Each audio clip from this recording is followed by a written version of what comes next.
Keep it, my part of it. Crime Stopper, the people bringing safety to your door. Crime Stopper, stopping crime and making peace for them before. Crime Stopper, Liberia, from the center to interior. Crime Stopper, keeping us safe, they're stopping crimes for all of us. Crime Stopper, the people bringing safety to your door. Crime Stopper, stopping crime and making peace for them before. Crime Stopper, Liberia, from the center to interior. Crime Stopper, keeping us safe, they're stopping crimes for all of us. Crime Stopper Liberia is your community crime fighting partner. Don't take the law into your own hands. Remember, if you see a crime, report it. This is a message from your own self, Old Man Sam Cyan. Crime Stopper, the people bringing safety to your door. Crime Stopper, stopping crime and making peace for them before. Crime Stopper, Liberia, from the center to interior. Crime Stopper, keeping us safe, they're stopping crimes for all of us. Crime Stopper, the people bringing safety to your door. Crime Stopper, stopping crime and making peace for them before. Crime Stopper, Liberia, from the center to interior. Crime Stopper, keeping us safe, they're stopping crimes for all of us.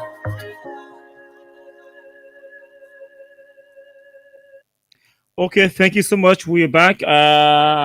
Yes, we're experiencing some challenges. I think it is okay now, and it should be okay for the entire period of the show. So yes, you see, all the worshippers are coming online now. They were waiting for the Facebook Live. So I see Rebecca, Kolo, Louis Gordon, they're all coming now. So welcome to the show. Initially the lab was having some problems and we're trying to fix them. But yes, they're fixed now. So let's move into our discussion. So tonight we will start the discussion with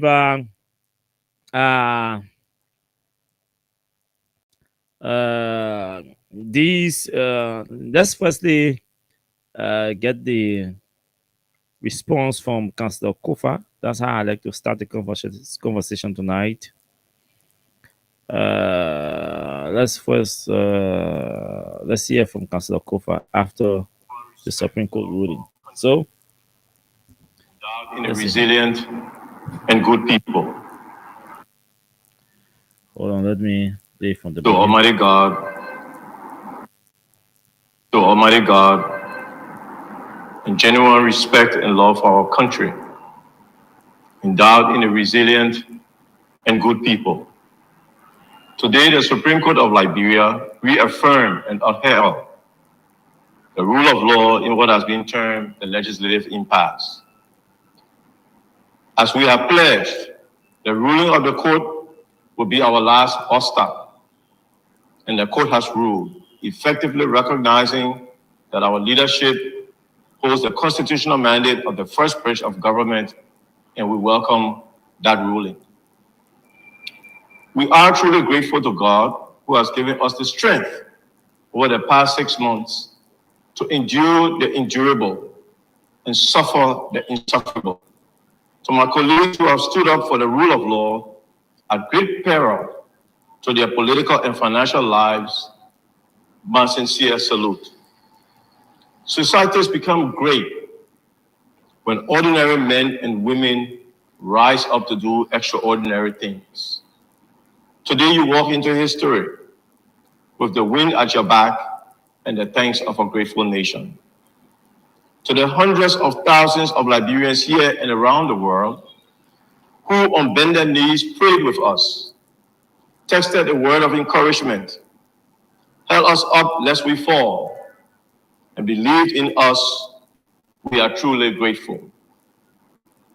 Without you, this advancement in our democracy would not have been possible. We will always remember, we will always be proud, and we will always be your servants. To our colleagues on the other side, we identify with your just grievances and call on you to join us and end the stalemate at Capitol Hill. Come, let us reason together. In the words of President John F. Kennedy, remembering on both sides that civility is not a sign of weakness and sincerity is always subject to proof. Let us not negotiate out of fear, but let us not fear to negotiate. I will reach out to Deputy Speaker Thomas Fowler and Honorable Richard Kuhn so that we establish a joint reconciliation and transitional committee. I am not unmindful that reconciliation and progress may require that I make the ultimate sacrifice, and I am not unwilling to pay that price. But please let us show this nation how democracies are built. May the Almighty God bless the works of our hands and save the Republic. Okay, so she just listened to the voice of Councillor Kofa, and let's move into some of the different things, the different statements that are being made. Speaker Kong of the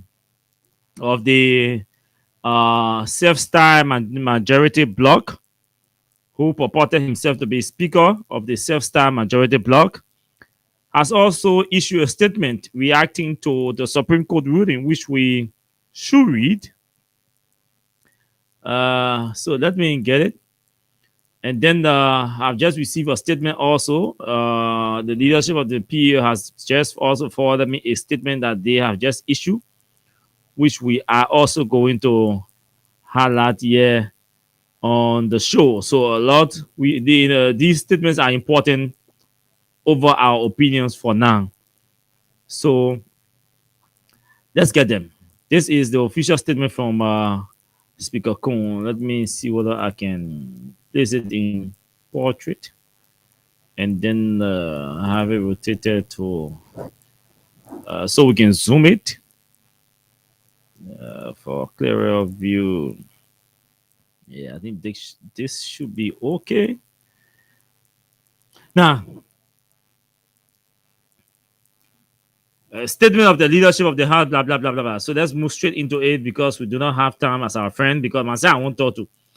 The leadership of the House of Representatives acting by and between me, the Honorable Richard Nangme Kong Sr., still referring to himself as Speaker of the House of Representatives, rejects in the strongest term the judgment of the Supreme Court that former Speaker Kofa continues to be Speaker of the House of Representatives, even though he was removed from that office by a resolution signed by 50 members of the House of Representatives in full compliance with Article 49 of the Liberian Constitution and Rule 9A of the Rules of the House of Representatives, which separately requires that a Speaker, Deputy Speaker, and any member and any other elected officers of the House of Representatives shall be removed from office by a resolution of 2/3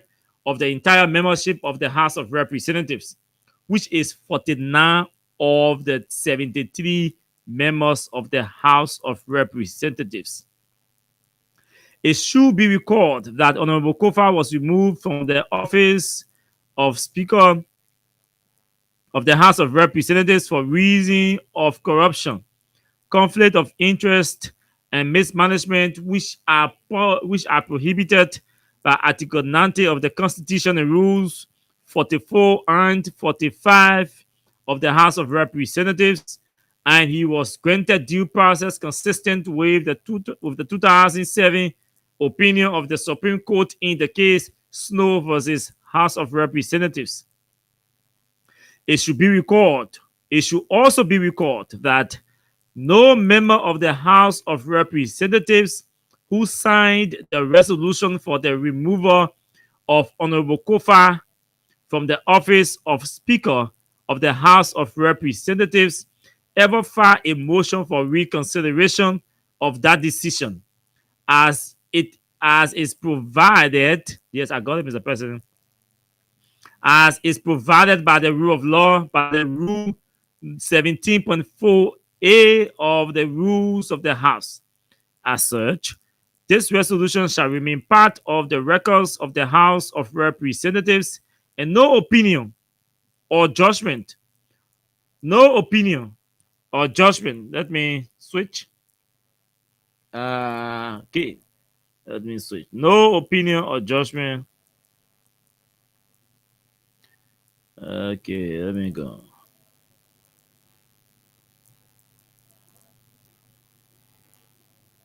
Uh, please, please, please, please, please, please, please, please. Okay. No opinion or judgment of the Supreme Court. No opinion or judgment of the Supreme Court can or will expunge or erase this resolution from the annals of the House of Representatives. The leadership of the House of Representatives informs the Liberian public that in rejecting the Supreme Court's atrocious and audacious violation of the separation of power doctrine and attempting to dictate to the Honorable House of Representatives who shall be a speaker, plenary shall continue to conduct the business of the House of Representatives without any deference or regard to the Supreme Court, without any deference or regard to the Supreme Court's opinion and judgment, which is most unfortunate, but warranted under the circumstances. The leadership of the House also informs the Liberian people, the Liberian public, that under no circumstance shall plenary allow Honorable Kofa to preside over any sitting or meeting of the House of Representatives. He having been duly removed from the office of Speaker of the House of Representatives, and Honorable Richard Nangwekun Sr. was blah blah blah blah. I won't use it, was elected and inducted into office as purported Speaker of the House of Representatives pursuant to Rule 10.1 of the Rules of the House of Representatives. Furthermore, even though today's opinion and judgment of the Supreme Court attempts to subvert, undermine, and disrupt the House of Representatives and the governance of the Republic of Liberia, the House of Representatives shall continue to conduct the business of the Liberian people without any interruption, and all laws, actions, and other conduct of the House of Representatives, including enactment of the 2025 national budget into law, shall continue to have the full force and effect of law. Let's go to the last and final page. Okay, let's go to the last and final page. Okay, let's go to the last and final. Meanwhile, the leadership of the House of Representatives assures the public. Okay, I'm trying to get it. Stop calling me, please. Please. Meanwhile, the leadership of the House of Representatives assures the public that it is considering whatever legal or political right and recourse are available to plenary. And when that determination is made, plenary shall vigorously and assiduously pursue any such legal or political rights to protect the sanctity and integrity of the House of Representatives and secure the proper and effective governance of the Republic of Liberia. The leadership of the House of Representatives reiterates that today's opinion and judgment of the Supreme Court violates a cardinal principle of constitutional governance, which is the separation of powers doctrine. And plenary shall never, ever succumb to any overreaching and intrusion into the internal affairs of the House of Representatives where there is no clear violation of the Constitution. Surprisingly, the Supreme Court has today deviated from its own age-old standard not to delve into the internal affairs of the first branch of government, unless there is a clear and unequivocal violation of the Constitution. Issue under my hand and seal of the Republic of seal of the office of the Speaker, blah blah blah blah blah blah. Richard Nangwekun Sr., purported Speaker, House of Representatives. So, this is a statement issued by Richard Kun. Like I said, a lot A lot of statement issued today. So let's see what the president, the former president of the country had to say. And then we'll go to the president of Liberia. So an hour ago, a statement following the Supreme Court ruling on the urgent need to preserve Liberia's constitutional democracy. I think I'll reserve this. And let's take the president of Liberia. So the PEL has also issued this statement. Very shortly, this statement came out. A statement on the Supreme Court ruling regarding House leadership dispute. The president of Liberia commends the Supreme Court of Liberia for providing crucial legal clarity in the case concerning the majority members of the House of Representatives regarding the removal of Speaker J. Fonati Kofa. The PEL believes that the ruling on Wednesday, April 23, 2025, regarding the amended Bill of Information filed by Speaker Kofa reflects the Supreme Court's steadfast commitment to upholding the rule of law without bias, fear, or favor. In light of the court's decision, thank you, Jovan, sorry. In light of the court's decision, the PEL urges all members of the House of Representatives to respect and adhere fully to both the letter and the spirit of the ruling. Specifically, the PEL encourages members to now seek a constitutional resolution to the protracted internal conflict surrounding the speakership. As an organization dedicated to democracy and social justice, the PEL calls upon lawmakers to prioritize the national interest above partisan divisions. Continue infighting threatens to derail Liberia's progress and peace. If the majority will indeed remove Speaker J. Fonati Kofa, the PEL echoes the advice of ECOWAS mediators.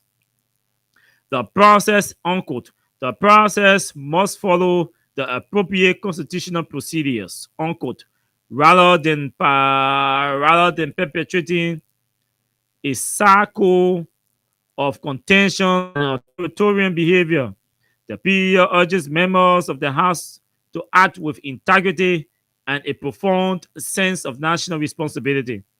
Additionally, the PEL implores President Joseph Yema Bouaka, the executive branch, and the Liberian Senate to refrain from undertaking any actions that could undermine the authority of the Supreme Court by avoiding engagement with any parallel leadership structure within the House that lacks constitutional legitimacy. And this is signed by Julius Kanumba, president of the Press Union of Liberia. Like we said, a lot came out today, and a lot also we see coming out tonight.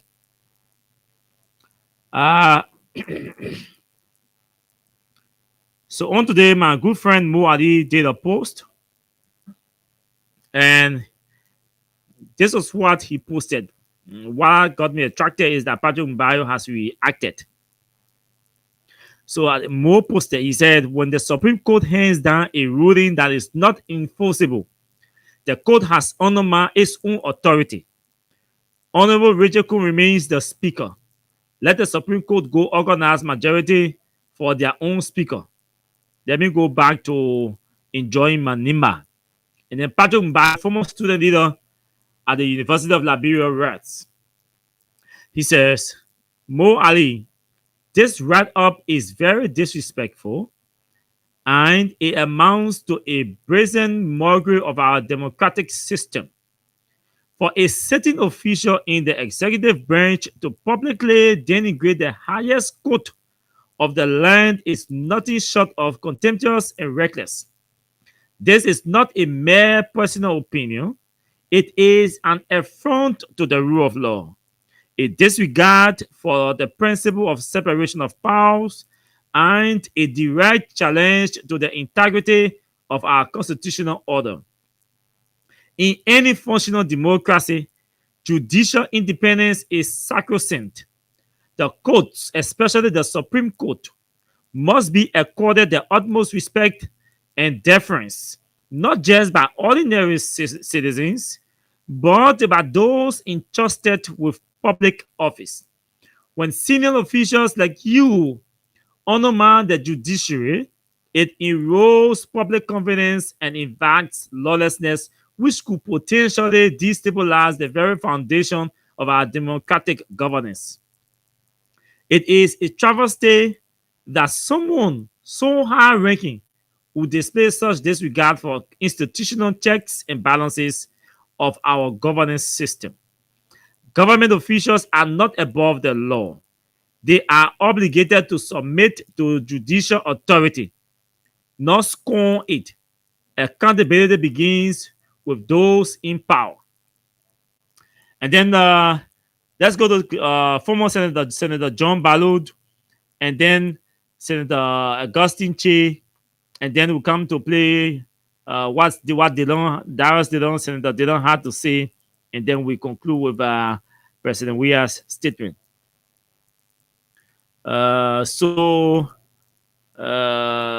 Let's get Councillor Che. A lot of so we'll have to go through all of these statements, all of them. So let's go through all of these. Okay, all of these statements are important. Now, Councillor Augustine S. Che, in quotation, unconstitutional. The Supreme Court's ruling today has validated my argument.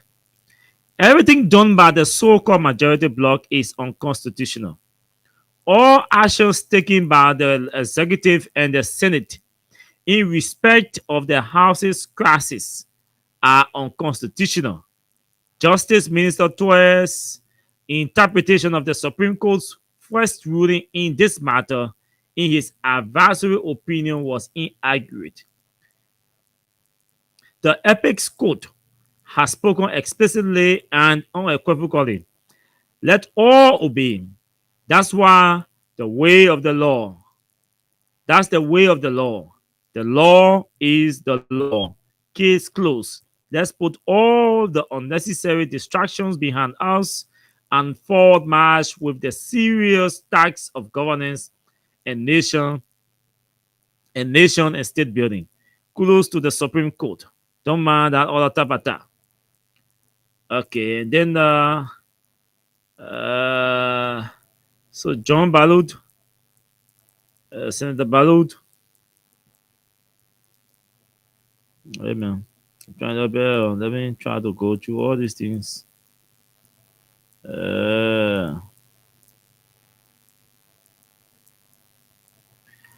Okay. Just bear with us. Okay, before I read what Senator Ballard posted, let me read what former pro tem Amajala has posted also. Is I only have like 10-15 minutes to talk to now. So these are national leaders that are speaking, and there's a reason why we have to read or feature all of these statements, because initially we were saying, oh, these national leaders, oh, these former leaders are not talking, they are not saying anything. But apparently these former leaders and current leaders were waiting for the court to rule, and to rule decisively before coming out to speak. And it's never too late to speak. So it's good that now they are speaking. And I must applaud all of them, all of those who are mustering the bravery and the courage to speak.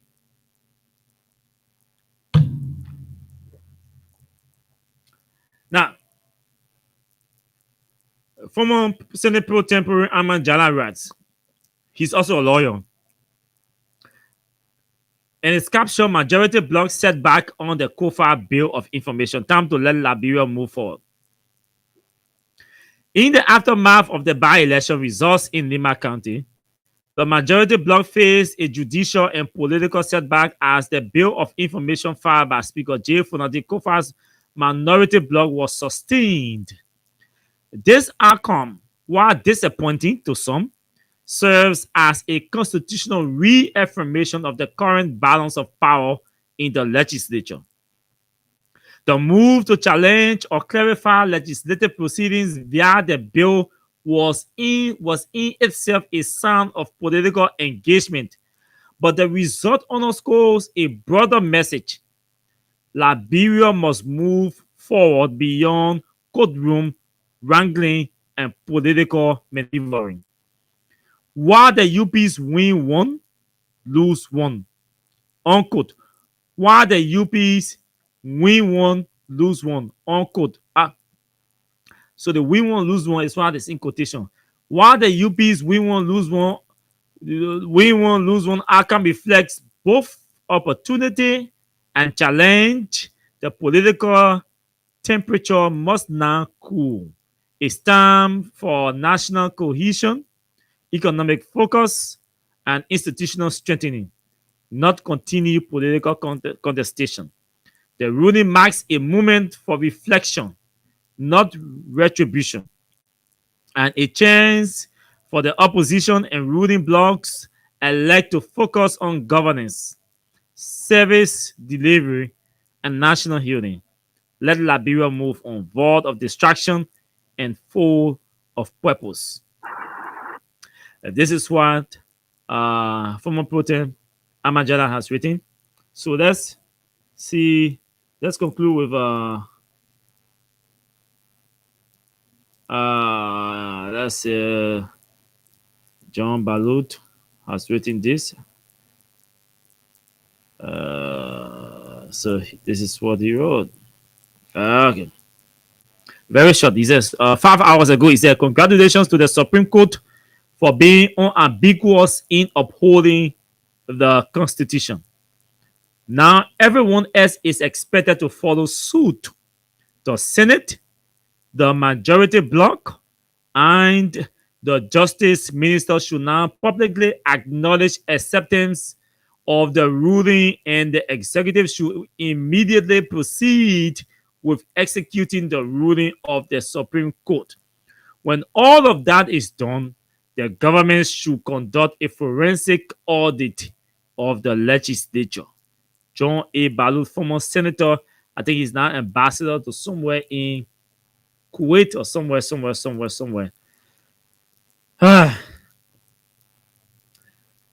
It's 9 o'clock. Good morning. And the debate is still on. Most statements are coming out. But let's go and see what the former president has written. Former president, let's go for and see what he has written. Okay.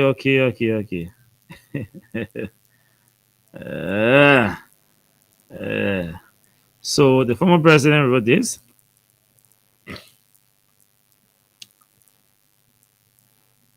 A statement following the Supreme Court ruling on the urgent need to preserve Liberia's constitutional democracy.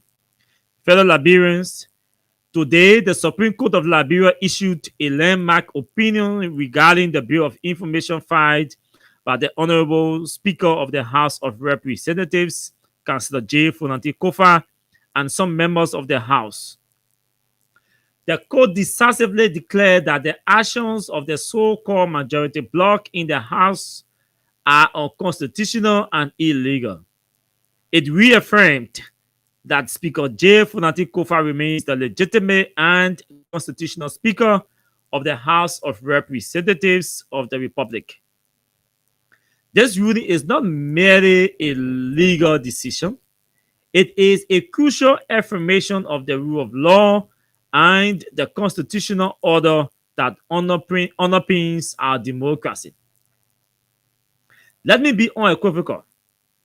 Any attempt to undermine, ignore, or dismiss this ruling threatens the very foundation of our nation. It risks plunging Liberia into a constitutional crisis a crisis that our fragile peace, hard-won stability, and democratic progress cannot withstand. I call on President Joseph Yiman Boaka and his administration to respect this ruling and uphold constitutional order.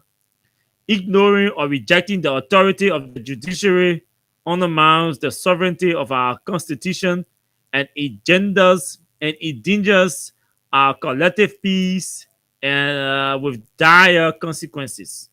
Additionally, I urge our international partners and all supporters of Liberia to encourage the Braga administration to uphold the rule of law and comply with the Supreme Court's decision. You are our allies, and your investments have been vital to Liberia's stability and progress in democracy. To the people of Liberia, I say this: our democracy is founded on justice, legality, and the rule of law. It is our shared duty to defend these principles with unwavering resolve. We must stand united and firm in support and protection of our Constitution, regardless of political pressures or challenges.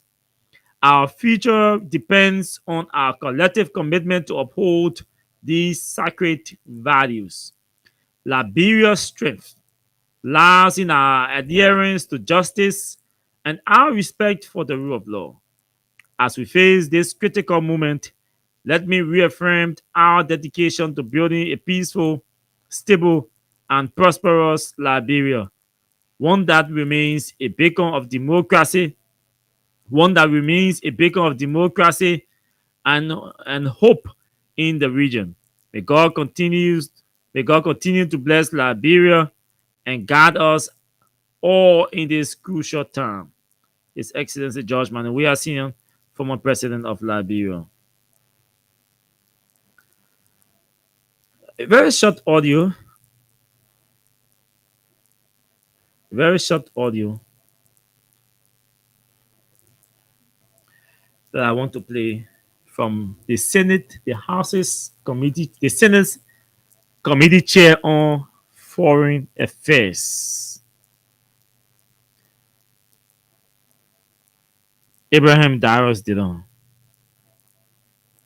Now I'll play this, and then I will tell you what I think. I was good. Good is that I was at the court today to witness the hearing. Let's listen to Darius Dillon briefly. The Supreme Court ruling is fair. It's clear, very clear. Mr. Speaker. Thank you, Senator. The law remains the law. The Supreme Court ruling is fair. It's clear, very clear. Mr. Speaker. Thank you, Senator. The law remains the law. Did you hear him? The Supreme Court ruling is fair. It's clear, very clear. Mr. Speaker. Thank you, Senator. The law remains the law. The Supreme Court ruling is fair. It's clear, very clear. Mr. Speaker.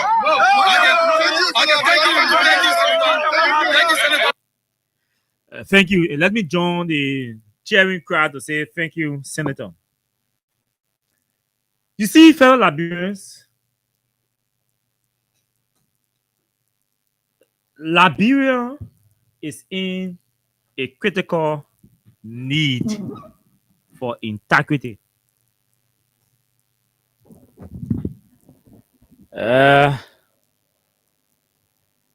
Liberia is in a critical need for integrity. Let me check whether I didn't forget anything before I move into my discussion. Okay. Just before coming here,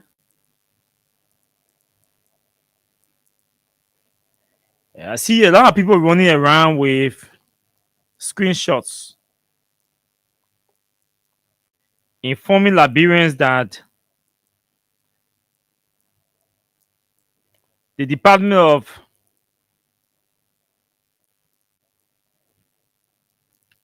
Yes, I said I got it, bro. Okay, I think I need to take this break to take this call. Let's take a walk from my spot from Cram Stubble. I'll come back.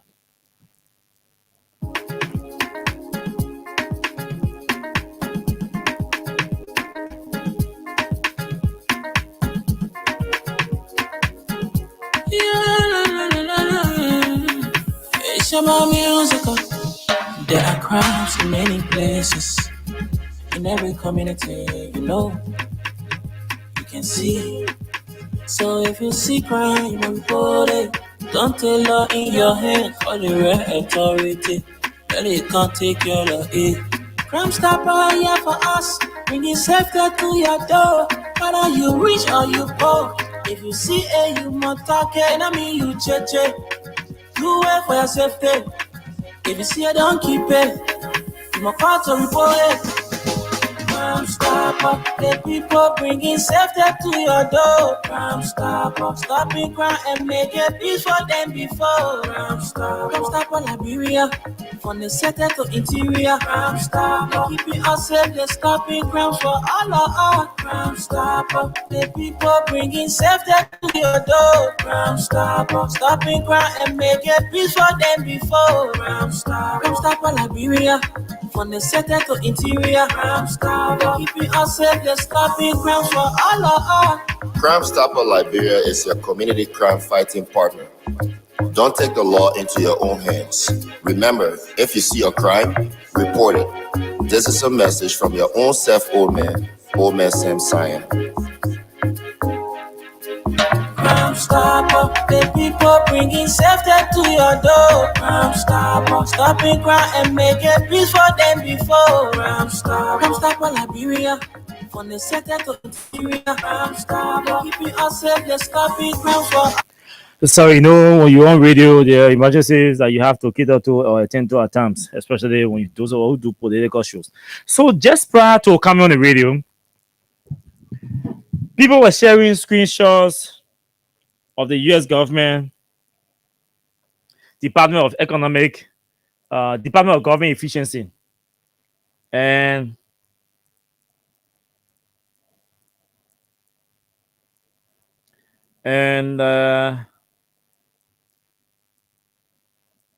let me move that.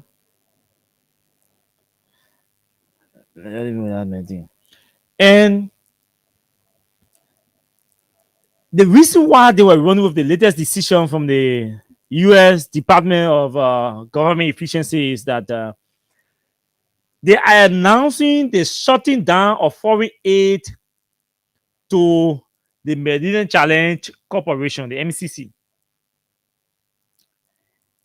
an aid that Liberia recently celebrated when they announced that there was over 300 million sitting somewhere, a pool fund sitting somewhere that Liberia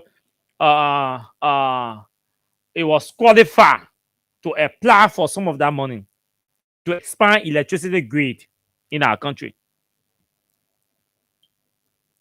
So the government called party, the celebrated party, that the U.S. government has announced that there is some 300 million available for that Liberia can tap into to come here and expand our electricity grid that will see us having cheap, affordable, and stable electricity that will be expanded across the country and enhance economic activities in our country. We all celebrated work. We were happy too because we all want electricity. And then on today, the Department of Government Efficiency announced that they are shutting down the Mediterranean Challenge Corporation. They said the entire agency, they are shutting it down. That agency, there are over 4 dozens of countries. Over 4 dozens of countries have been benefiting from the Mediterranean Challenge Corporation, a U.S.-funded agency, a U.S.-funded project. You know how many countries we're talking about? About 48 countries we're talking about that have been benefiting from the Mediterranean Challenge Corporation. Yes, government say they are shutting that agency down. It is useless. They don't need to be spending their monies on other countries. And people running away from it. Other people, I see other people saying, but why are you running away for that the American people money? That the American people money. Yes, but Liberia recently had a party to celebrate the American people money when they announced. And now people say, why are we running around with it? Why am I starting the conversation like this? We have not shown as Liberians that we are a serious people, and I will place emphasis on our leaders. Most of our leaders have not shown to be a group of serious people. And I remember 2 days to the burning of my car, I was on the same radio behind these same microphones when I posted something first. 2 days I have been posting the need for the Congo people to take over this country. And I posted also that we need to apologize to the Congo people for chasing them out of power and considering them as people who spoil, who destroy, who damage this country. I said that. I said we must apologize. We, the native, the country people, we need to apologize to the Congo people. We wronged them. We wronged them. And I said that just prior to the burning of the Capitol building when the crisis had just begun in the legislature, in the House. Those of you who've been following the show, you remember me saying that. I said, we must apologize, hold a national program to apologize to the Congo people. We owe them an apology. We wronged them. We accuse them of things and kill them of things that we are still practicing today. And we are even doing worse than what we accuse the Congo people of doing then. Today, let me read for you a piece that was posted by my good friend Jacob Jala. And he was responding to my other good friend Mo Ali also. He said, we actually need the Congo people back to run this country. Country people like Jacob Jala and Mo Ali them are not suited for top government jobs. They need to go back to being houseboys to the Congo people again.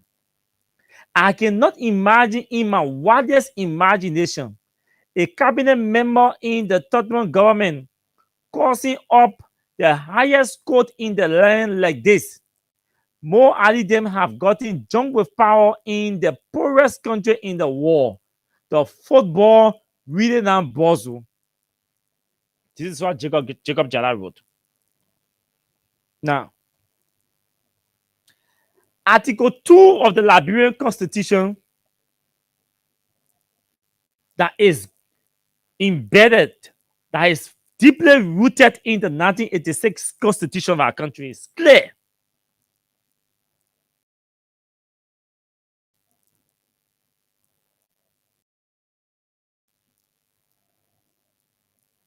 It establishes that documents of the Supreme Court, it establishes that this document as the supreme law, the supreme law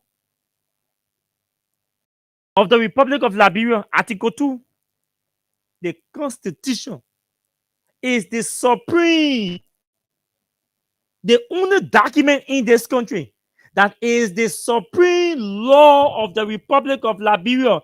And it says that law, that constitution shall be binding on all entities within the country. Article 2 of the Constitution of our country. It said that document is the supreme, meaning the most highest, the most singular highest. And it is used, it is the only document that is used or considered at the superlative degree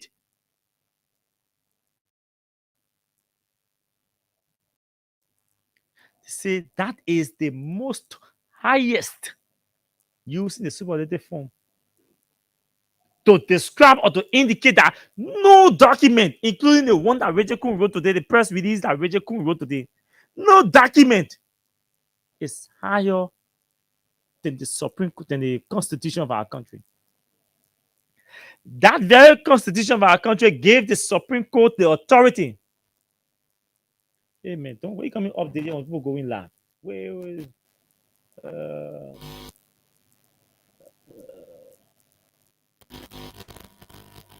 Oh, Chris. Yeah, I'm gonna think just 22.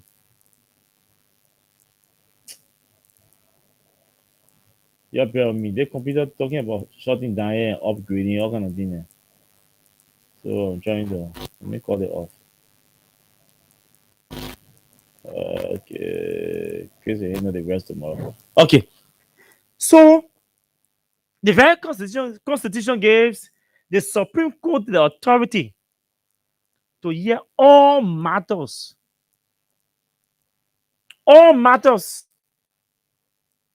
that speak to violation of human rights or people's rights, whether it's internal issue or whatsoever issue. Once Osikawa thinks that the decision of Freedom FM to suspend him violates his constitutional right, the law says when I go to court, the court has that authority to act, to hear that matter, because it is a matter of human right. It is a matter of fundamental right. See Richard Kuhn saying they're not listening to the Supreme Court. I'm not interested in that other one. For me, it doesn't make sense. They will listen. The citizens will compel them to listen. So I'm not bothered by that. I'm not going to waste my radio time to talk about whether somebody should be interested, somebody should not be interested, whether somebody will honor the Supreme Court ruling, whether somebody will not honor the Supreme Court ruling. I'm not interested in that at all. I'm not going to waste my radio time on that other thing the man talking. But I say this to all of us tonight, all of you listening to me. The rule of law is a fundamental pillar of any democracy. And I always say this to all of you who come to this fellowship. In our political analysis or our political sermon, we always say to you that the rule of law remains a fundamental pillar of our democracy. In the absence of the rule of law, democracy breaks down. Our country runs into lawlessness because nobody wants to respect the rule of law. The rule of law in any democracy is supposed to signify that everyone, all of us, the president, the vice president, all government officials, all citizens, everybody is supposed to be subjected to accountability under the law. We are accountable to the law. Under the law, the law compels us. Everybody, whether you're speaker, you're a deputy speaker, you are a president, you are who, it is a fundamental reasoning that we are subjected to the law. The law is used to hold us to account for our actions, our inactions, our activities, our service, and everything. If there is no law that should hold us to account for our services, for our actions, especially the ones we exhibit while in public service, then it becomes useless of having this place being called a country. Because everybody said no.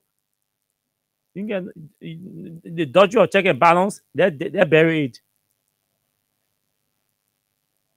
The rule of law ensures that the laws apply fairly and consistently. fairly and consistently. That's what the rule of law does. It is supposed to ensure. It is supposed to ensure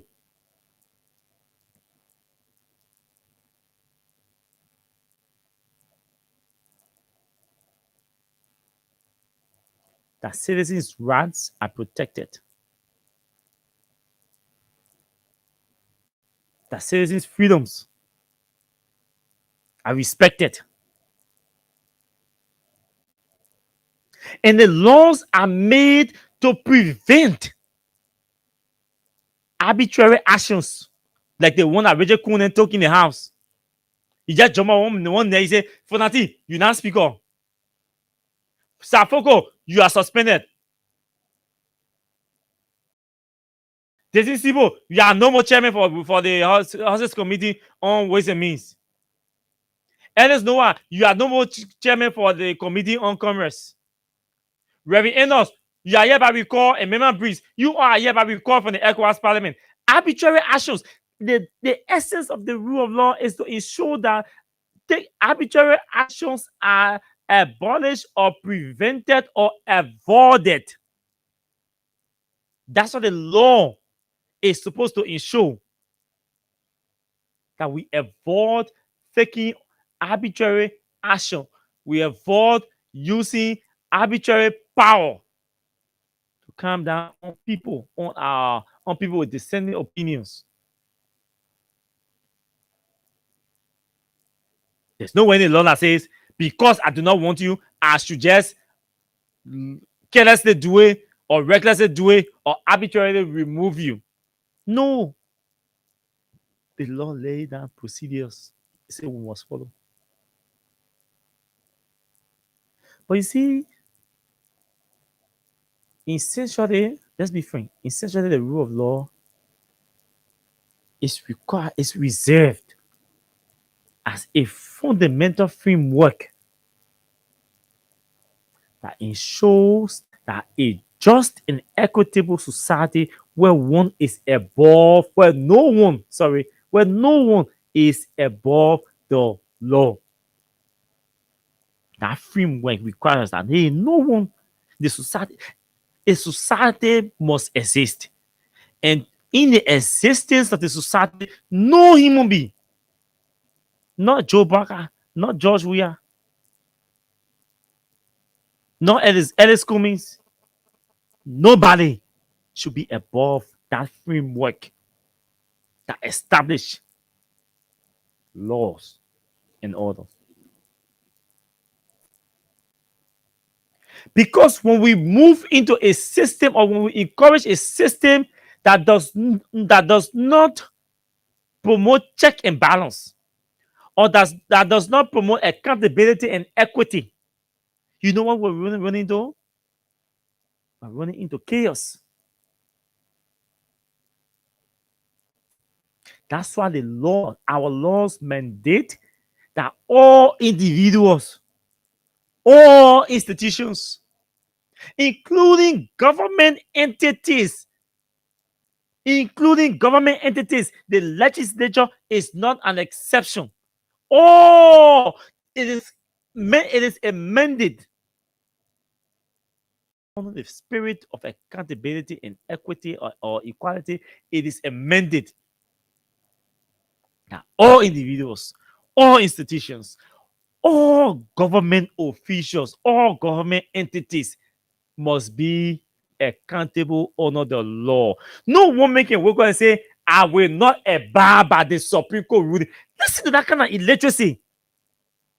Imagine a man who reached at that level as a candidate for the speakership of our country is saying publicly under his signature that he will not honor any ruling from the Supreme Court. Imagine the Speaker of Ghana reading this statement at Rachel Kunsan. Just imagine the Speaker of Sierra Leone reading this statement at Rachel Kunsan. Just imagine the Speaker of Congress is reading this statement at Rachel Kunsan. Just imagine the U.S. Embassy sitting reading this statement tonight that Rachel Kun has signed a statement where he's saying he will not honor any ruling from the Supreme Court. Do you know that? I mean, how disastrous this sounds? The people that are supposed to be exhibiting high reasoning, good reasoning, will sit down and write a 3-page release, stating in the 3-page release that he will not respect any ruling from the Supreme Court and that he will defy, he will continue to operate contrary to the instruction, the mandate of the Supreme Court. Hey, Jesus, how did we get here? How did we get here? When I said we need to apologize to the Congo people, we wronged them. We wronged them. I'll tell you why. Just imagine, folks. Let's just imagine. Spare me that fanatic over thing. Forget. Don't call fanatic in my ear. At this point, it does not matter who is the speaker. At this point, what matters is our decision, our collective decision to honor and respect the authority of the highest court in our country. The only body that is granted the authority to interpret our laws, and that no other interpretation shall supersede the interpretation of the Supreme Court. And that the Supreme Court's opinion or ruling shall remain binding as the final arbiter of justice in this country called the Republic of Liberia. Richard Coon said, no, the Supreme Court ruling will not remain the final arbiter of justice in the country. My decision will remain, my action that I took will remain the final arbiter of justice in this country. Yeah? And we say we have a country, and I see people try to intellectualize this thing. I see people try to play politics with this thing. Do you know how many months we had to play politics since last year? Since last year. And we are still playing politics? And you think at this point, do you really think it's politics? It's not politics. It's time for governance. Other African countries are taking austerity measures to reform their economy, to resuscitate their economies, because their economies were heavily reliant on U.S. aid. And they realized that U.S. aid the U.S. government was shutting down all their aid agencies, suspending aid and support to Liberia and other African countries. They are taking actions. We are sitting our bottoms here and playing and adding illiterate in fact and still playing politics. Because that's illiteracy. That's not politics. The foundation of good politics is embedded in the rule of law. The foundation of strong politics is embedded in democracy. And democracy cannot suffice in the absence of the rule of law. So how are we playing politics? What do we mean is political? Politics is meaningless. Politics is useless when there is no rule of law and when there is no democracy. Politics can only survive in one space: the presence of democracy. Politics can only survive in one space, and that's the presence of democracy. Because in democracy, you have the right, a space for the exercise of your rights. And that's what politics comes in. No one enjoys politics in an autocratic regime. Who enjoys politics? Who enjoys politics in a monarchy? Who enjoys politics in a monarchy? Who enjoys politics in an autocratic regime? Who enjoys politics? Do you hear people talk about politics being in China or Russia? What kind of politics do you think people enjoy in Russia or China? The communist and socialist country. What kind of politics they are enjoying? But check the democracy, but the good democracies around the world. That's why people are enjoying politics. And the only reason why they are enjoying politics is because there is a rule of law. And there is a respect for the rule of law. So they are enjoying politics. You sit down here, you watch the British parliament, people having election, prime minister are being compelled to resign, finance minister are being subjected to inquiry and being called, recall from IMF spring meeting and all of that to come and answer questions about the economy. You follow these things. You watch the news on Radio France International. You see how the French politics is going. How people, fresh Canadians are popping up to face Macron. You see real politics because what? There are rule of law in those countries. People are respecting the laws. You see, everybody sit down here and watch the American politics. Our protein Yobli went to America to watch the Democratic Party convention. She took pictures, shared them on Facebook. The beauty of that democracy is on the foundation of the rule of law. And the foundation of the rule of law is strong because people respect the rule of law. How can we enjoy democracies in other countries? And in our own country, we say we don't want to enjoy democracy. It is because we choose to be disrespectful to the rule of law. You go to Ghana, you sit there and admire the Ghanaian elections. You admire the debates. You admire the debates in parliament. And you come back to Liberia, you sit down. This very man, Richard Kun, who was chasing the Ghanaian speaker for recognition. Why do you think he is chasing Ghanaian speaker for recognition? Because the Ghanaians have been able to build a democracy at a level where its integrity is projected beyond Ghana. That when people outside Ghana hear this is the Ghanaian speaker, they say, wow, I want to meet him or I want to meet her. It is because they built a reputation of their country and they build the integrity of their democracy. So the offspring of their democracies are respected outside. The offsprings of the democracy are respected outside. What do we have here? Richard Kun as speaker or Fonati as speaker is supposed to be one of the offsprings of Liberia's democracy. But what better offspring that even the very Supreme Court said we will boycott the president's State of the Nation address because the main presiding is not legitimate. What better of a speaker that will be running around begging for invitation to be recognized as speaker? That even your traditional ally, the U.S. embassy, has never held one dinner or one meeting, has never made or sent one communication to the House, only because they know that the House is in crisis. What better speaker can you be? It is only because you were not legitimately elected and you're purporting yourself to be speaker and you are refusing to listen to the Supreme Court. And you are insult to injury. You're damaging yourself. This statement alone, even if you don't honor this statement, it has damaged your entire political career, Richard Kun. I shouldn't lie to you. Watch my war tonight. This statement that Richard Kun issued, he has damaged his entire political career in this country and outside this country. No serious human being is going to respect Richard Kun.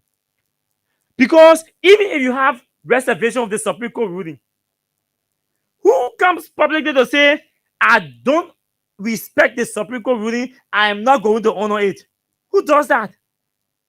Nobody does that. No serious human being, no sound human being will do that. No reasonable person will sit down, will go publicly and affix his signature to a statement telling the world that he does not support or he is not going to regard the ruling of the Supreme Court. Imagine Americans or Ghanaians saying that hearing nothing. They just laughing at us. Hey, Liberians, who are they? Do they go to school? This is the highest level of illiteracy, political illiteracy, democratic indecency that have been touted by heralded by Richard Kun. He's my good friend. Or he slipped. I'm sounding like that the way I'm sounding tonight because he is a good friend to me. He is educated, or he is supposed to be educated. He is cool in the US. So he has lived in a literate society. He has lived in a literate society. He has lived in a lawful society. He is aware that no American congressman will come and tell you, say, the Supreme Court rule, and I'm not listening to it. He knows.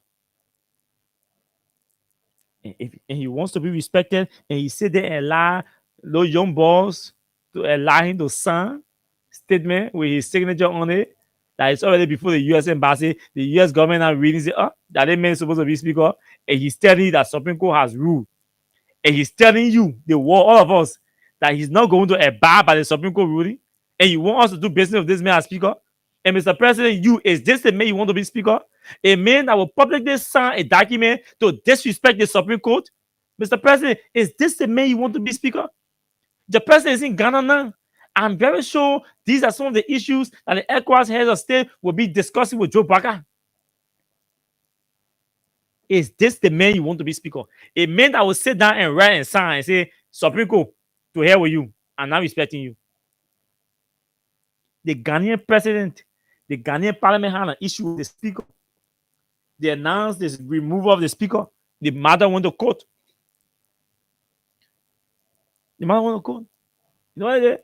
The Supreme Court rule reinstating the speaker of Ghana. The Ghanaian president, they all accepted the ruling. Even the majority bloc in Ghana that was saying, we don't want you, they all accepted the ruling, they gone back. Now the speaker is presiding. This very speaker that invited Joe Baka, that Rachel Kuhn was craving for invitation to go there. The Supreme Court, they reinstated him as speaker on the orders of the Supreme Court.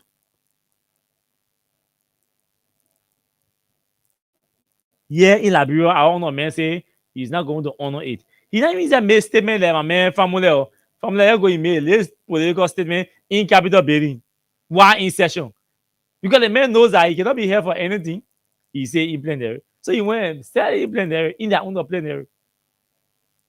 He called Jamin Brazil. He said, I Lagos thought will not give respect to one man coming from the King Juice shop, any statement coming from the King Juice shop.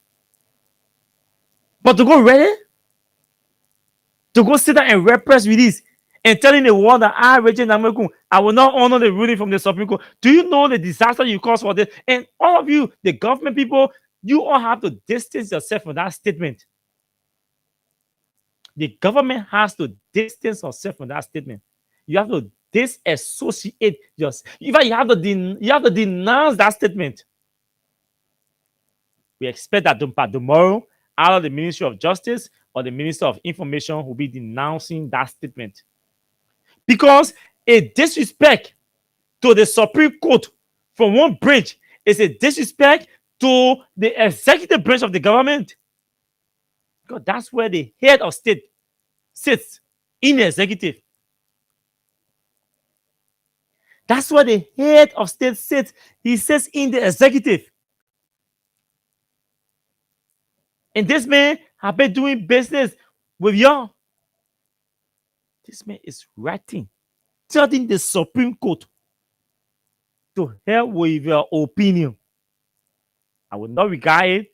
I will not respect it. I will continue doing my business. Look, I know Mr. Baka and there are people in UP that can really play politics. But I'm not too sure. Imagine. With the few serious human beings I see around Joe Baka in that executive mansion, I'm not too sure. I don't want to believe that they will sit down and allow a lazy lawyer, the Buju Keita, to mislead them or to lead them into the Red Sea. I don't want to think that a man like Kofi Woods, a human rights lawyer, and erudite one, globally acclaimed, if they don't want to listen to you resign from their jobs. You will not die.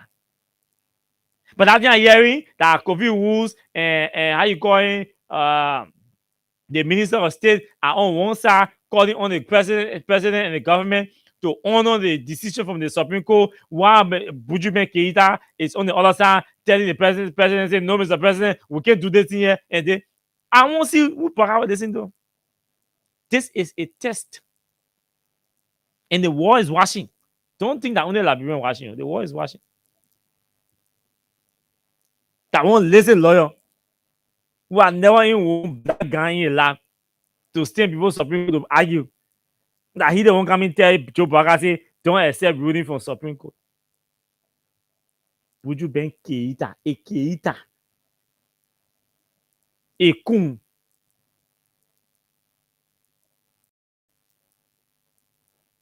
Imagine the names in Capitol Building. Hey, Rachel Herring, may your soul rest in peace. We kill you for nothing. And I'm serious.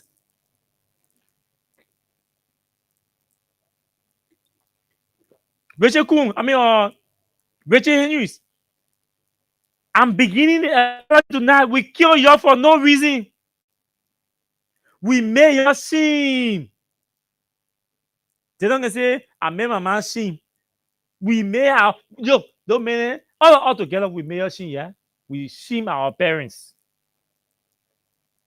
We murder the Jessens, the Henrys, the Thomas, the Totmans in this country because we felt we were not being given the chance to lead.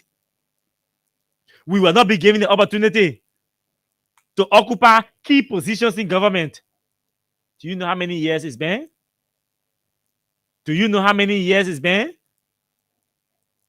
The first native man we gave the presidency to, what happened? A native man killed him. The first native man, we said, their countrymen. My people, that's the reality.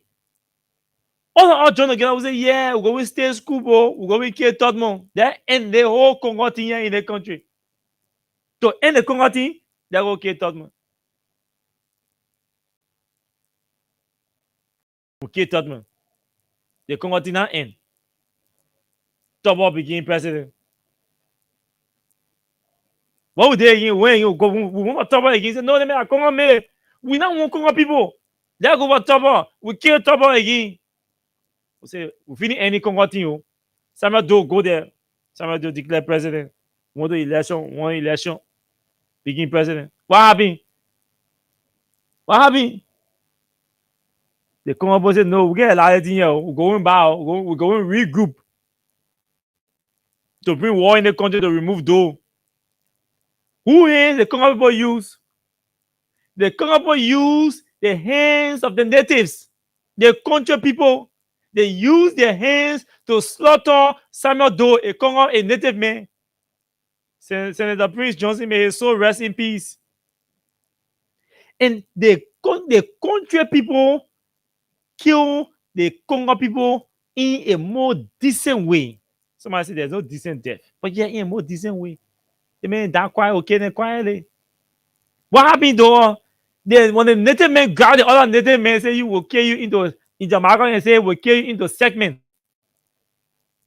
You chop the other one, call the other one, start cutting. Eh? We change the way of killing president. Then no, they come up with killing what the other native men will kill into pieces, into segments. Murder Doe. The Congo use the hands of the natives and murder Doe in this country. Doe got killed. Ran into war. 1997 election came. We elected Charles Taylor from Artington, another Congo man. They brought the same Congo man back. What happened again? Walking. They no, we don't want the Congo man. Bye. They don't want Congo man get issue with the people. Congo man get issue with the people. The native people jump up. What would they? The native people brought what?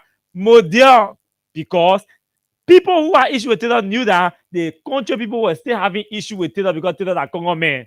So they use the native people. They go for the country people again. They gave them guns. In fact, they gave us guns. What would they? We could not even fight Taylor as a single group. We went to fight Taylor divided again.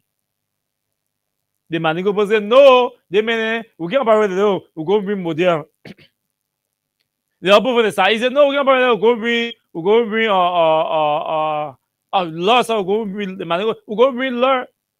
The opposite, no, we're going to bring model. The opposite, so model, so to fall in the country. People die. Some all war from bombing, all the kind of Moravia at a tender age. Only because they didn't want Congo men, all the country people were fighting. They want Congo men to move. They want Congo men move on there. We brought interim enrichment. They take a Judy Bryant from Maryland. They say interim enrichment. No, we don't want Congo people. Interim enrichment. Emerson. No, we don't want Emerson again. Interim Tottenham. No, we don't want Tottenham. Winston Tottenham. No, they rejected the people. We rejected all the Congo names that surface in Ghana. We rejected Emerson. We rejected Winston Tottenham. I said we rejected what they call her, Antoinette Saye. Antoinette Saye, yeah, Antoinette Saye will begin finance minister. We reject all the names surface in Ghana to come here to head the interim government. We, the Congo people, rejected all those people. We said no, we don't want no Congo people to head our interim arrangement. We want countryman Judy Bryant King. Well, Judy Bryant King, we start here about rampant corruption. Sorry, I had to laugh. We started hearing about rampant corruption. Judy Bryant left. We went into election. Left us into election. And Ellen Johnson said, "Congo woman came back, but oh, she said she was good. I go that woman for bombing. We accepted her. We said, okay, a country woman. But when that woman who we say was Congo, that woman brought in enough country people in her government, heads of entity, including Joseph Cotton, who were at Ministry of Education. She brought in deputy minister, head of entity. She makes us up. Say, you know, having a stand for reconciliation. We'll bring Congo people here. We'll bring native people here. They all can run the country. When the Congo and native people got in any government, they started fighting each other. Gafan and what the other guy who died, Maodo, I forgot his name. Two of them started fighting at Ministry of Finance. You see what happened? Amakone, Gafan start having another issue in the government. Yeah, for me, American went fun. They start fighting. Country people now, the whole finance ministry, country people, as soon as Antoinette Saye was down there, we don't hear one fighting to down there. Gafan was all on her. As soon as the Congo woman from there, from finance ministry, fighting start in finance ministry. Before this, two local boss, they sent the finance ministry. Gafan, I forgot the guy may so rest in peace, may he stay. And he had to separate the 2 million again, saying I think the bureau, some one other ministry, I think Bureau of State Enterprise or Bureau of Concession. So we have not shown, the point here is we, the country people in this country, we have not shown any decency for the respect of the rule, for the rule of law. Most of us, our leadership, honor our leadership. We fight out. A judge we have now stood up to men in that house. They went on, they attempted on several occasions to remove buffer chambers. When you hear the reason, they may too mean, man. They remember you can't give people money, man. They remember all day as soon wife finish, he's not social. You go to run away, you go to your, you can see you around the regular drinking spots. That country people will not issue them down there. You go ask them why you remove your country friend. That what we are issuing them there. They may not regular man. They may do me, man. What issue them there? Country people. We are illiterate. We are a group of illiterate people. See the disaster that's happening today.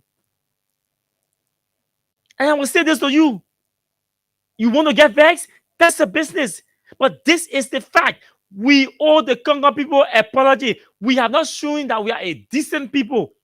All the education we went and acquired in Western country, we acquired Western education. We came back here, we're giving jobs, bigger jobs, ministers, managing director. What are we exemplifying? We are disrespecting the rule of law and under the ambient of the highest degree of illiteracy. We call it intellectualism, or we call it what? Politicking. illiteracy is leading us to say that politics, my man, are intellectualism. What is that? Supreme Court rule, you say politics? Supreme Court rule, you say intellectual. Supreme Court rules, and you tell me that Supreme Court instruction will not be honored by you. Yeah.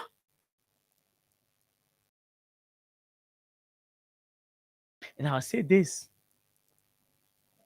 Some of us have been on radio since 2010. From 2010 to 2025,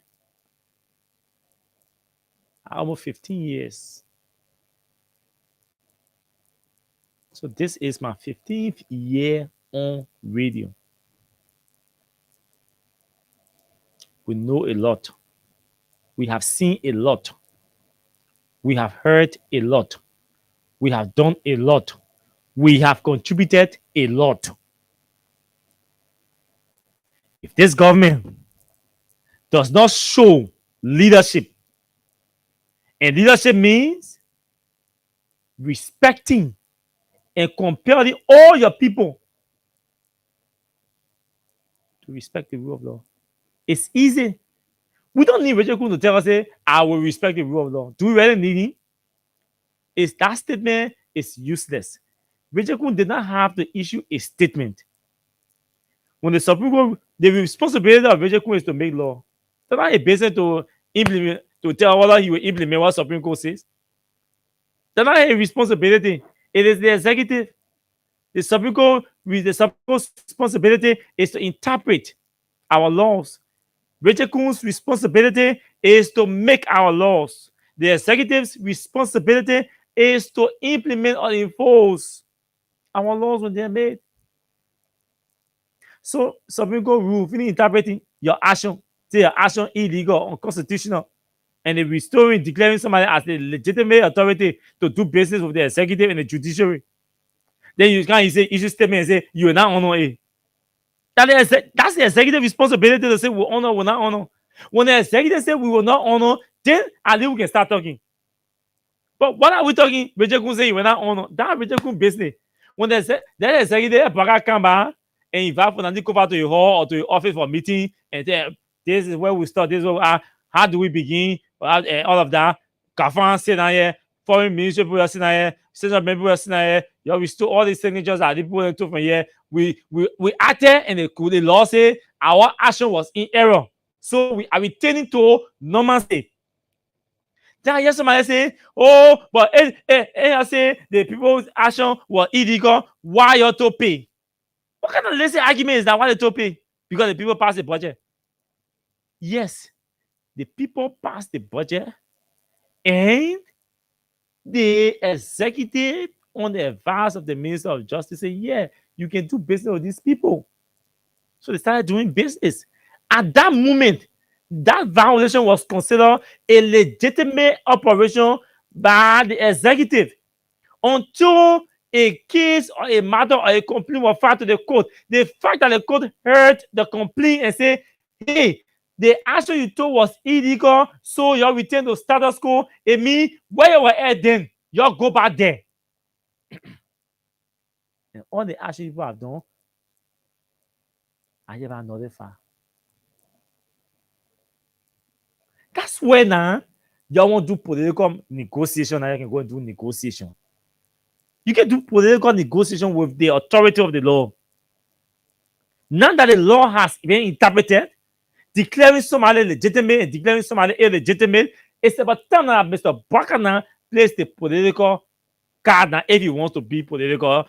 I mean, this is the situation. What can we do? We respect it. You are the speaker. Go to work, start operation, find out the government, start doing business with people, signature bank people, restore all the signatures that are supposed to be restored from the legislature. You operate. What do you do?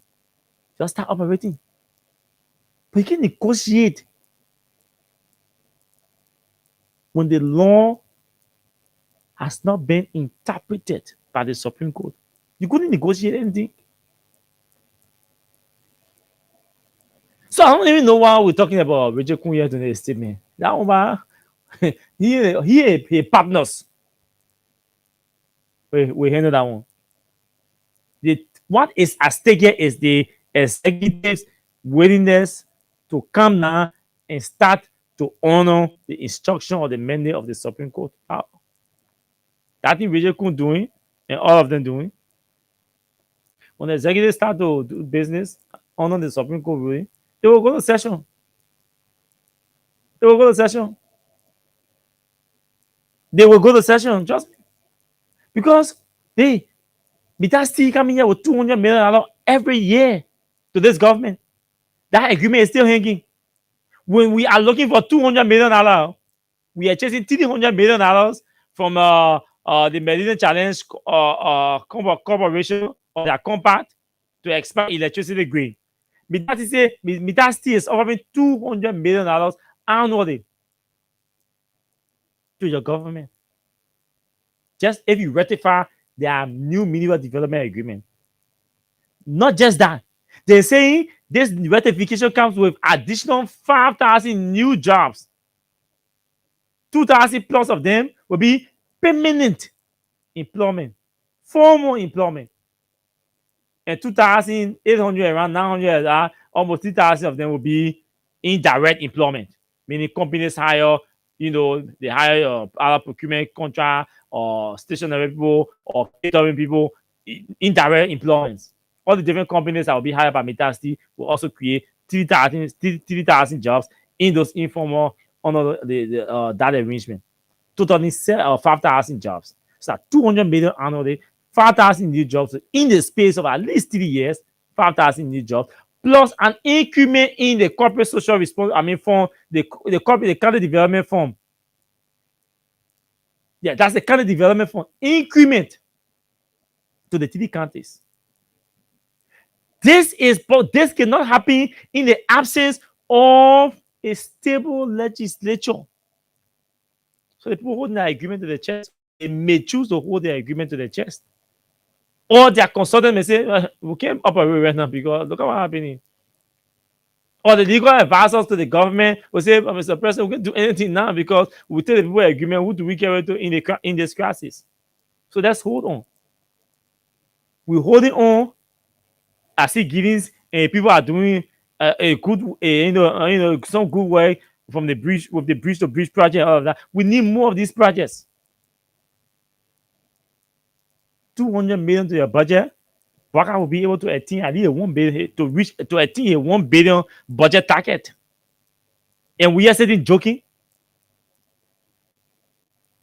Instead of thinking outside the box, we are making fun. And acting, behaving illiterate, and we say we're playing politics. This is not politics. This is illiteracy. And it sucks. It sucks. But again, this is the society we have. But I maintain, my people, that we owe the Congo people apology. The only way we should not apologize to them is when we stop doing the things that we accuse them of doing. And when we stop doing the things that we doing worse than them. They will say, okay, no need to apologize. So let's take calls. We can take 10 calls and go home. 30 seconds each. So we can take 10 calls in 5 minutes and then we'll go home. But folks, I think it's a good thing. The Supreme Court, we said the Supreme Court should rule, and the Supreme Court has ruled. We said the Supreme Court should be clear. And the Supreme Court was extremely clear in her ruling. Extremely clear in her ruling. So we are under obligation to honor the Supreme Court ruling. Let's hear you. Good evening to you. Yeah, good evening to Freedom FM and good evening to my peace-loving people of the Republic of Liberia. Good evening to every Liberian small radio land this great Wednesday evening. By the way, the introduction, I'm Alfonso Kamara. I've been down this consultation for my peaceful resident this evening to be connected within District Number 10, relatively road. Thank you for the top-level discussion this evening. My concern has to do with the ruling by the Supreme Court elaborate law about this country. We have Ugandan law that governs our country. So they try to respect the rules and regulation of Supreme Court rulings. So these are lawmakers. If they start to be violating the law or the constitutional amendments that we're supposed to carry on in our country, then how the common man that you're representing, giving direct representation to them, why would be the outcome when you are lawmaker violating the law? So at this 18, the law is the law. We can leave this. The indigenous people is what for not because you never know with the numbers. This is why 49, 49, and you don't have a number. So you cannot remove the speaker. So if you try to remove the speaker illegally, it becomes perfect. And who will become the legitimate man, the parent people? So we are begging them. We voted them to our jobs to represent us and do the right thing. We're not voting for them to be put for state on themselves doing things they cannot understand. This Saka, how many more now we are going to? So I rest my case tonight. Thank you. Thank you very much. Let me say this to you folks. I think we have to go, but Mr. President, I'll speak to you tonight. Mr. President,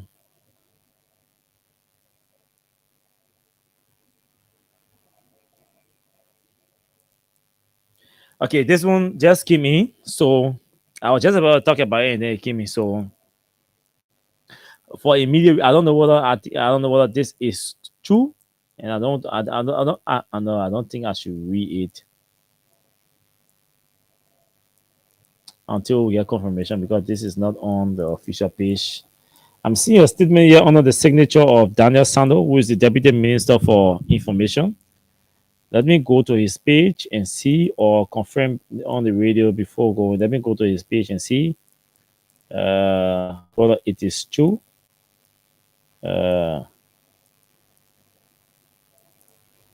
Let me go to his page or to the Ministry of Information page. Let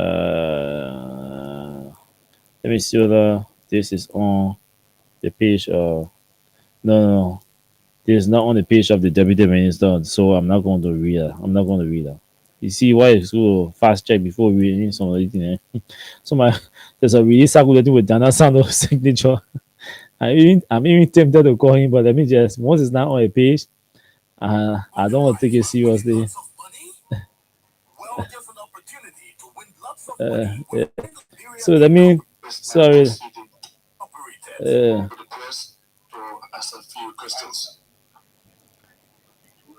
Changes, we're talking about improving the strength of the entity in terms of security, in terms of providing leadership for a better West Africa.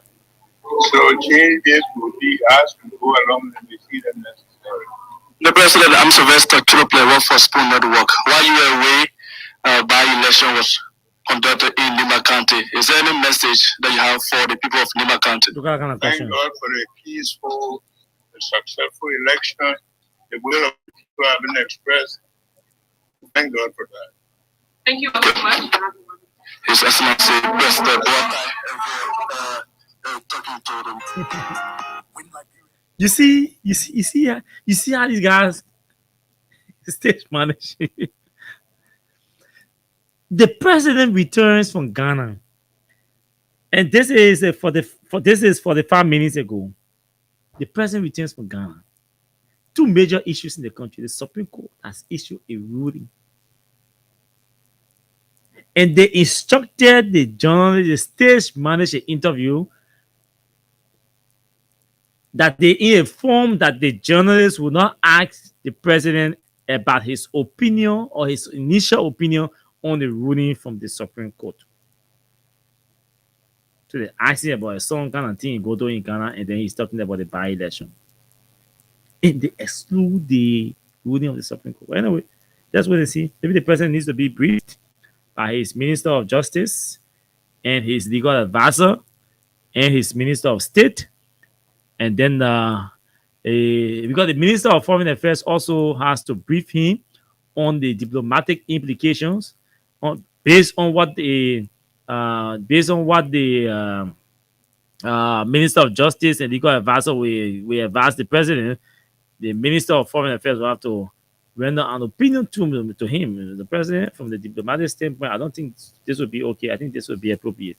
So all these people have to sit in the house with him, probably, and brief him, and then an instruction may be given to the Minister of Information to speak or do a statement, or the Minister of Justice, and then so wait for us to see all of those formalities done moving forward. So I think I have to go. I've gone almost 8 minutes into the next announcer's time. So trust me, we have to go. We have to go. That's all we can offer you tonight. Whip your hands, whip your hands, whip your hands, whip your. Come on. Yeah, sure, we have to go, man. I know you're sleeping now. You gotta whip us more, yeah? But trust me, we shall be back here tomorrow on Thursday for the last edition for this week. But the discussion continues. Until we see tomorrow, may the good, oh Lord, bless all of us, save this state from chaotic people like Richard Kuhn and Buju Ben Keita there.